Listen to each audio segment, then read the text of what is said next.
İsa Peyğəmbər deyərdi ki, günah daxildədir. Çünki günah bir səhvlikdir, promaq.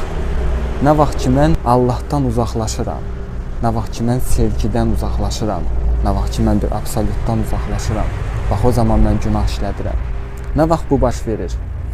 Nə vaxt mənim daxilimdə nifrət var, nə vaxt mənim daxilimdə aqressiya var çoxlu, nə vaxt mən daxilən məyusam nəyəsə, o zamanlar mən Allahı unuduram. O zaman məndə daxilimdə sevgi yoxdur. Nə vaxt mən dünyaya etibar eləmirəm, dünyaya güvənmirəm, dünyada ancaq satqınlıqlar görürəm, ayrılıqlar görürəm, dünyanı ancaq belə pis gözlə görürəm. O zaman mənim qəlbimdə bir sevgi yoxdur. Mən onunla mübarizə aparıram. Bunun özü də bir əməldir. Bunun özü də bir günahdır.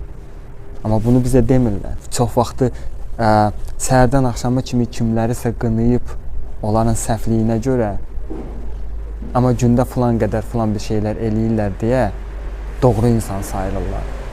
Başa düşürsünüz, sırf ritualları edirlər deyə. Amma nədir onların niyyəti? Onların qəlbi təmizdirmi? Onların daxilində bir sevgi yaşayırmı həqiqətən də?